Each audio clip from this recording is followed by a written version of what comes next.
दोस्तों, जब इंसानों को भगवान ने बनाया तो क्या आपने कभी सोचा कि भगवान को किसने बनाया? तो हम आज की भी इस वीडियो में इसी के बारे में अच्छा से रिसर्च करके एनालाइज करके मैं आपको बता रहा हूँ, ठीक है। अगर भगवान ने इंसानों को बनाया तो एक सवाल हमेशा दिमाग में आता है, भगवान को किसने बनाया? और अगर भगवान को भी किसी ने बनाया होगा तो फिर उसे किसने बनाया? और उसे ये सवाल शायद इंसानियत के सबसे पुराने सवालों में से एक है, लेकिन इसका जवाब इतना आसान नहीं है। हम इस दुनिया में जो भी देखते हैं, हर चीज़ का कोई ना कोई क्रिएटर होता है। घर है तो बनाने वाला है, मोबाइल है तो बनाने वाली कंपनी है, पेंटिंग है तो पेंटर है।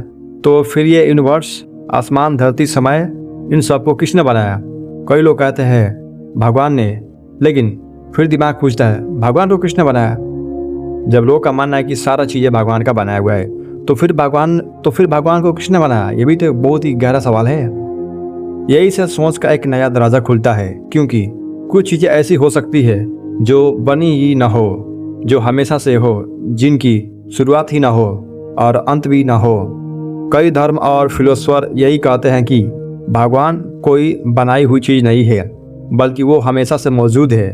समय शुरू होने से पहले भी, स्पेस बनने से पहले भी कुछ था जिसे लोग भगवान कहते हैं। लेकिन सच कहूँ, इंसान दिमाग हर चीज़ को शुरुआत ढूंढना चाहता है, लेकिन क्योंकि हमने हमेशा वही देखा है, हर चीज़ शुरू होती है और ख़त्म होती है।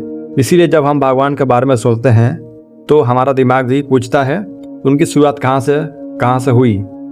पर शायद हम जिस लॉजिक से इस दुनिया को समझते हैं, हो सकता है भगवान उस लॉजिक से बाहर हो।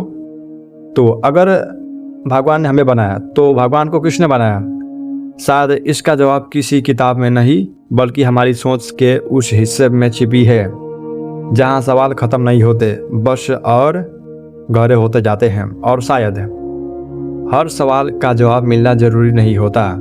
कुछ सवाल सिर्फ इसीलिए होते हैं ताकि हम सोच सके कि हम कौन हैं और इस ब्रह्मांड में क्यों हैं, किस लिए आए हैं। तुम्हारा क्या मानना है? भगवान को किसने बनाया? कमेंट में ज़रूर बताएं।